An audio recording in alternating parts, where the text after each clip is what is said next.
창세기 28장 10절에서 15절입니다. 야곱이 형의 장자권을 거의 뺐다시피 받았습니다. 그런데 사실 그가 집에서 나올 때는 그의 아버지 이삭이 가지고 있는 땅 한 평, 짐승 하나 가지고 나오지 못했습니다. 한 번도 가보지 못한, 지금으로 치면은 터키 동쪽입니다. 바단 아람이라고 하는 곳으로 출발을 하는데 거리가 800km예요. 그 사이에는 아무것도 없습니다. 그냥 허벌판 광야입니다. 가는 길에 무슨 일을 만날는지 모릅니다. 목적지는 정해졌는데 갈 길이 막막합니다. 또 무슨 일을 만난다고 할지라도 누가 야곱을 찾아낼 수 있겠습니까? 그걸로 끝나는 거죠. 날이 너무나 덥기 때문에 늦은 오후 시간하고 이른 오전 시간만 걷고 또 낮에는 쉬는 그런 일정으로 계속 아마 움직였을 거예요. 그런데 야곱이 출발하는 브엘세바에서 오늘 이 베델까지가 거리가 약 한 90km가 됩니다. 그러니까 출발해서부터 하루 길을 걸어가지고 저녁 시간에 베델까지 도착을 한 것으로 여겨져요. 하루에 90km를 걸어갈 수 있을까요? 아마 무섭게 뛰어가면 가능하겠죠. 근데 야곱이 얼마나 그가 두려워하면서 쫓기는 마음으로 집에서 출발을 했는가를 알 수 있어요. 왜냐하면 에서는 활을 잘 쏘는 사람이에요. 또 늘 들판을 달려다니던 사람이에요. 에서가 마음을 먹고 야곱을 추격한다면 충분히 아무도 없는 곳에서 짐승을 잡듯이 야곱을 죽일 수도 있는 그런 처지가 됐습니다. 이것을 보면은 야곱이 얼마나 절박하게 죽음을 면하기 위해서 도망을 쳤는가 하는 걸 알 수가 있습니다. 하룻밤을 이제 자야 되는데 노숙을 해야 돼요. 누워서 잠을 자려고 하는데 가까운 데 있는 돌멩이 하나를 끌어다가 베개를 삼고 잠이 오겠습니까? 아마 늦게 잠이 들었을 거예요. 그런데 잠결에 야곱이 놀라운 광경을 보게 돼요. 우리가 찬송을 하는 것처럼 내 고생하는 것 옛 야곱이 돌베개 베고잠 같습니다. 그런 찬송도 있죠. 아마 그 모습 그대로일 거예요. 그런데 하늘문이 열리면서 사다리가 내려옵니다. 그 사다리가 하늘로부터 땅까지 연결이 되어 있습니다. 위를 쳐다보니 하나님의 보호자의 사다리가 있고 그리고 자기가 잠자고 있는 그 자리까지 사다리가 연결이 되어 있어요.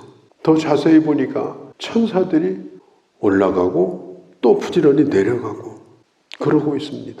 이건 야곱이 세운 게 아니에요. 하나님이 내려주신 사다리입니다.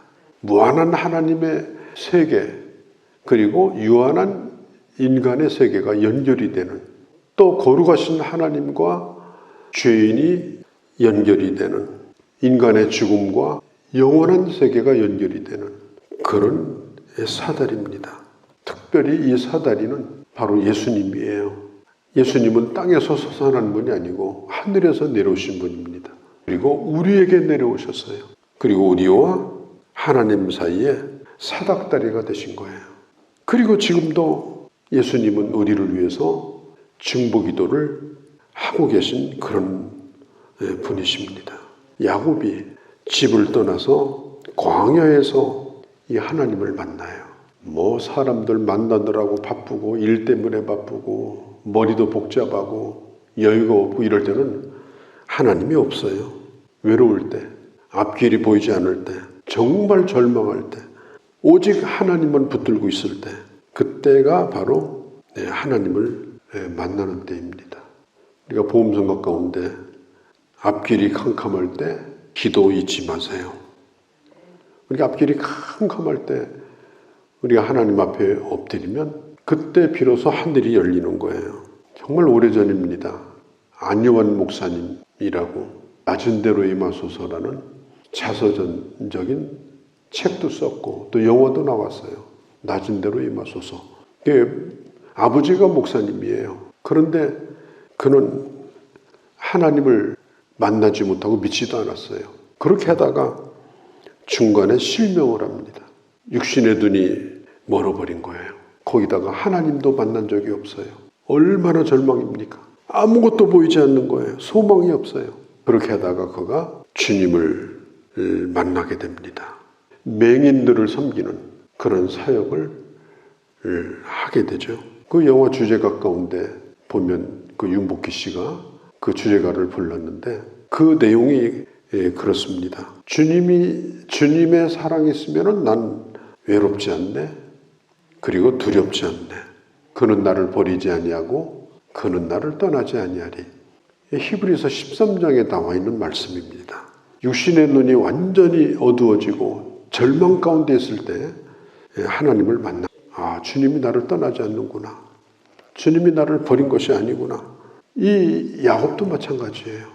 캄캄한 어둠 가운데서 노숙을 하는데 누가 그를 기억합니까? 들에서 죽은들 누가 그를 거둘 수가 있습니까?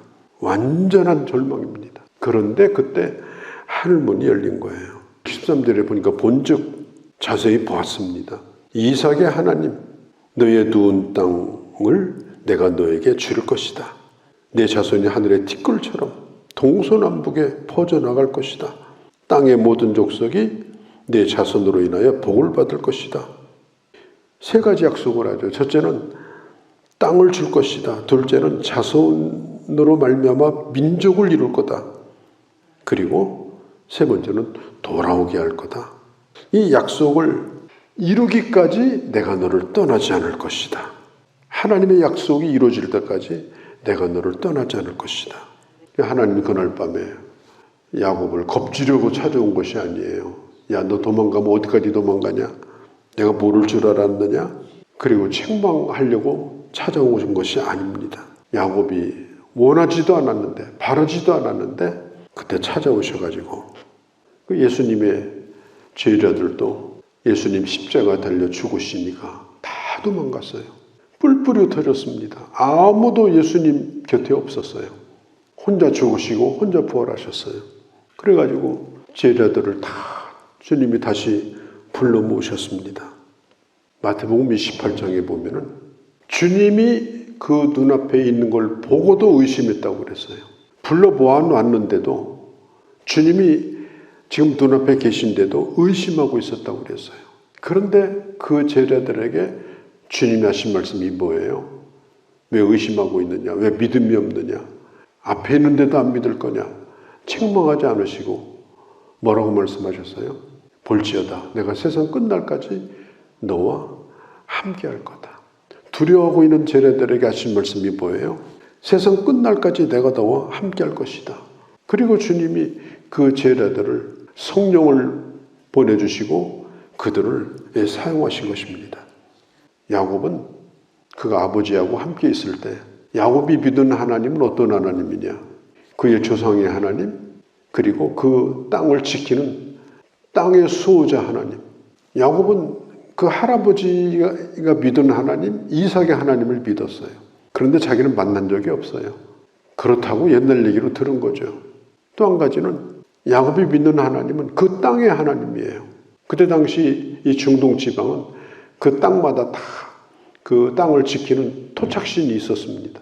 그 야곱은 하나님은 부엘세바에 계신 하나님이다.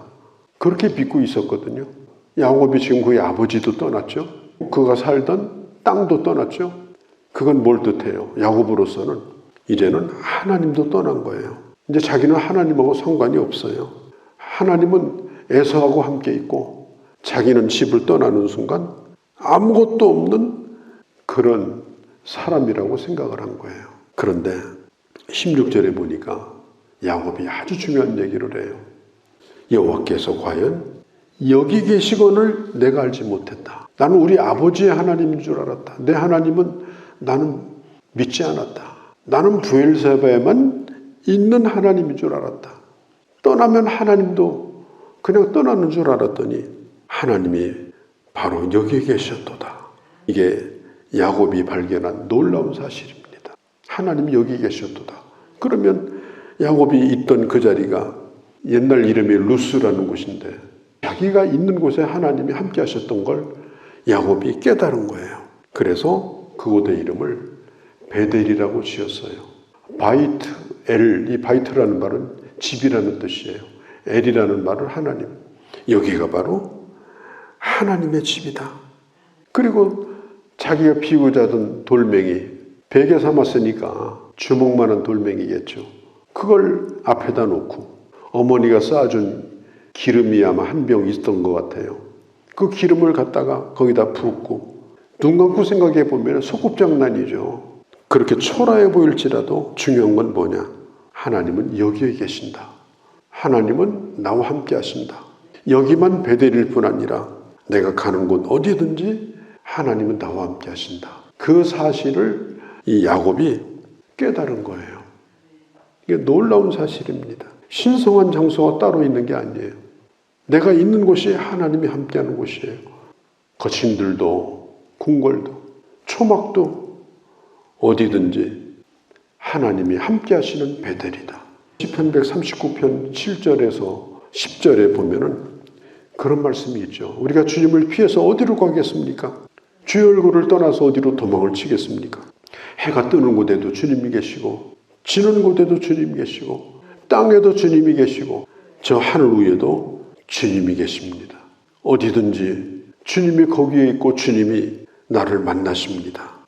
지금 이 야곱의 고백도 그런 거예요. 그가 기름을 부으면서 하나님 앞에 서원을 합니다. 하나님이 저를 반드시 지켜줄 걸 제가 믿습니다. 약속대로 하나님 앞에 서원을 합니다. 이곳이 바로 하나님의 성전이 될 것이고 그리고 내가 얻은 물질의 10분의 1을 하나님 앞에 반드시 드릴 겁니다. 돌아와서 제단을 쌓을 겁니다. 이건 조건부가 아니라 믿고 그렇게 서원을 하는 거예요. 이 야곱이 10분의 1을 드리겠다고 하는 것도 이건 대표의 의미를 가지고 있습니다. 10분의 1을 드리고 10분의 9를 받아가지고 가는 시간이에요. 11조를 드린다고 하는 것은 10분의 9를 하나님에게 받아가지고 가는 시간이에요. 그것만 가지고도 충분히 살 수 있다고 약속을 받는 시간이에요. 그러니까 11조를 드리지 않는 생활이라고 하는 건 그냥 대책이 없는 거예요. 버는 대로 쓰고 쓰는 대로 쓰고 대책은 없어요. 그러니까 하나님 앞에 11조 한다는 것이 이게 얼마나 중요한가. 하나님의 약속의 백성으로 사는 겁니다. 야곱은 누가 가르친 것이 아니라 스스로 그걸 깨달은 거예요. 그리고 제단을 쌓고 서원을 하고 그리고 이제 다시 출발을 합니다. 주님을 만난 사람은 완전히 시각이 달라져요. 모든 보는 눈이 달라져요. 환경이 달라진 게 아니라 사람이 달라져요. 우리도 그런 사람으로 하나님을 만난 사람으로 가는 곳마다 제단을 쌓고 믿음으로 선포하고 하나님을 향한 소원을 가지고 날마다 주님과 함께 동행하는 그런 하나님의 자녀들이 되어야 할 줄로 믿습니다. 거룩하신 우리 아버지, 우리가 오늘 잘 알고 있는 말씀이지만 다시 한번 또 저희가 생각을 했습니다. 하나님은 조상의 하나님도 아니요 거기에만 계신 하나님이 아니요 오늘 여기에도 계시고 캄캄한 어둠 속에서 하늘과 땅을 잇는 내 기도를 응답하시려고 천사가 오르락내리락하고 하나님을 만날 수 있는 오늘 현장 속에 내가 살고 있음을 믿고 오늘도 주님과 동행하고 주님 안에서 살아가는 저희가 되게 하여 주시옵소서. 우리 주 예수님의 이름으로 기도하옵나이다. 아멘.